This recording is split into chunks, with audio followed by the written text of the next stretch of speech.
Puji Tuhan. Salam. Saya percaya Bapak Ibu dalam sukacita Kristus pada saat ini. Selama bertemu dalam YouTube saya akan membaca kebenaran firman Tuhan pada saat ini di dalam Kolose pasal 3 ayat 14. Kolose pasal 3 ayat 14, dan di atas semuanya itu kenakanlah kasih sebagai pengikat yang mempersatukan dan menyempurnakan. Saya akan berikan judul pembacaan firman Tuhan ini, membangun persaudaraan dalam kasih Kristus. Bapak Ibu yang kasih dalam nama Yesus Kristus, bahkan saudara-saudara yang kekasih dimanapun saudara berada, bahwa membangun kasih itu sangat dibutuhkan. Berarti kalau membangun ada usaha, ada tindakan, bahkan ada pergerakan, bahkan ada juga pengorbanan kalau kita membangun persaudaraan dalam kasih Kristus. Nah, bagaimana cara membangun persaudaraan dalam kasih Kristus? Yang pertama, harus mengenakan kasih itu. Saya sekarang sedang pakai baju, berarti saya sedang mengenakan baju. Berarti begitu juga untuk membangun kasih persaudaraan dalam Kristus, kita harus mengenakan kasih itu. Berarti kasih itu tidak pernah meninggalkan kita.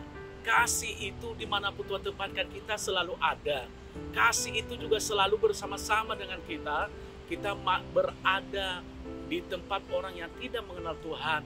Kita berada di tempat orang yang hidup di dalam dosa. Bahkan kita berada di tengah-tengah orang yang membenci kita. Kita berada di tengah-tengah orang yang memfitnah kita. Kita berada di tengah orang-orang yang merendahkan kita. Bahkan kita berada juga di tengah-tengah orang yang tidak mengenal Tuhan. Ada kasih itu bagi kita, sehingga mereka melihat kasih Kristus itu akan nyata dalam setiap pribadi kita. Saudaraku dikasihi Tuhan. Nah, untuk itu kenakanlah kasih itu. Itu salah satu ciri untuk membangun persaudaraan dalam kasih Kristus. Yang kedua, harus tetap terikat dengan kasih itu. Jadi untuk membangun kasih harus terikat, berarti tidak bisa lepas. Kasih Kristus nggak bisa lepas dalam diri kita.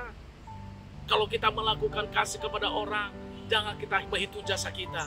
Kalau kita membantu orang lain, bahkan kalau kita melakukan segala sesuatu sama orang lain, biarlah kasih itu tetap terikat, saudaraku. Kalau ada kasih di antara kita, kita tidak pernah melihat kekurangan orang lain. Kita tidak pernah melihat kejahatan orang lain, tidak pernah melihat dosa orang lain. Tetapi karena itu kasih yang mengikat, kasih itu menutupi segala kejahatan. Nah, itu apakah kita masih terikat dengan kasih? Orang yang terikat dengan kasih, saya percaya banyak orang yang berteman kepadanya. Orang yang terikat dengan kasih, dimanapun dia berada, orang berkata orang itu adalah orang yang luar biasa. Dan yang terakhir, saudara kasih Tuhan, bagaimana caranya membangun persaudaraan dalam kasih Kristus? Harus saling membangun. Antara satu dan yang lain saling membangun, saling menguatkan, saling memotivasi, bahkan saling mendorong untuk maju di dalam kasih. Itulah kalau kita mau membangun persaudaraan dalam kasih Kristus. Banyak orang sekarang, saudara dikasih Tuhan, dia tidak membangun temannya, justru dia merendahkan temannya. Bagaimana supaya dia jatuh sampai sedalam-dalamnya?